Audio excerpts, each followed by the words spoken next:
दशकों में लगने वाले एक युद्ध ने द्रौपदी की उम्र को शारीरिक और मानसिक रूप से 80 वर्ष जैसा कर दिया था। हस्तिनापुर का राजमहल, जो कभी हरियाली और खुशियों से भरा हुआ था, अब युद्ध की दहशत और शोक में डूबा था। चारों ओर विधवाओं की छाया थी, उनकी आंखों में आंसू और दिलों में भरा हुआ दर्द। इक्का दुक्का पुरुष ही नजर आते थे और अनाथ बच्चे, जिनकी हंसी अब सुखों की याद बन गई थी, उधड़े हुए कपड़ों में भूख के मारे इधर उधर भटक रहे थे। एक दिन महारानी द्रौपदी अपने कमरे में निश्चेष्ट बैठी थी।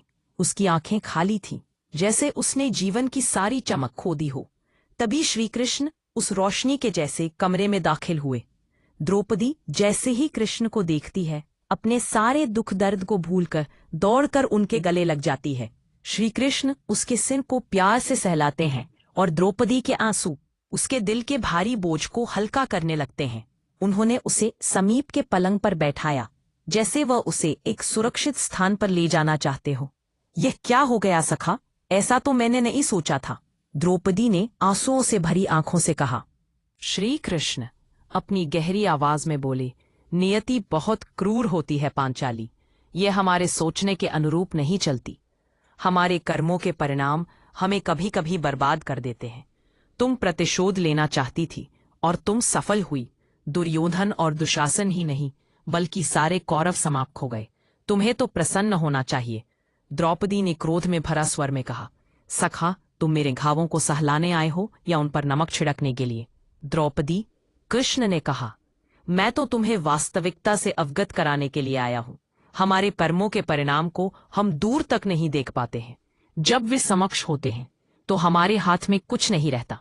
तो क्या इस युद्ध के लिए पूर्ण रूप से मैं ही उत्तरदायी हूं श्री कृष्ण? द्रौपदी ने निराशा से पूछा। नहीं द्रौपदी, तुम स्वयं को इतना महत्वपूर्ण मत समझो, लेकिन अगर तुम अपने कर्मों में थोड़ी सी दूरदर्शिता रखती तो स्वयं इतना कष्ट कभी नहीं पाती। कृष्ण ने उसे समझाते हुए कहा। मैं क्या कर सकती थी कृष्ण? द्रौपदी ने सवाल किया। उसकी आवाज में हताशा थी। तुम बहुत कुछ कर सकती थी। जब तुम्हारा स्वयंवर हुआ तब तुम कर्ण को अपमानित नहीं करती और उसे प्रतियोगिता में भाग लेने का एक अवसर देती, तो शायद परिणाम कुछ और होते। उसके बाद जब कुंती ने तुम्हें 5 पतियों की पत्नी बनने का आदेश दिया, तब तुम उसे स्वीकार नहीं करती, तो भी परिणाम कुछ और होते। जब तुमने दुर्योधन को अपमानित किया, तब भी शायद परिस्थितियां अलग होती। कृष्ण ने आगे कहा। द्रौपदी, हमारे शब्द भी हमारे कर्म होते हैं। हमें अपने हर शब्द को बोलने से पहले तोलना चाहिए, अन्यथा उसके दुष्परिणाम स्वयं को ही नहीं, बल्कि अपने पूरे परिवेश को दुखी करते रहते हैं। श्रीकृष्ण की शिक्षाएं जैसे द्रौपदी के दिल में एक नई रोशनी भर गईं। उसने अपने अतीत को देखा, अपने शब्दों और कर्मों की गहराई में उतरते हुए। अंत में उसने समझा कि केवल युद्ध के परिणाम ही नहीं, बल्कि अपने विचारों और शब्दों की शक्ति भी उसके जीवन को आकार देती है।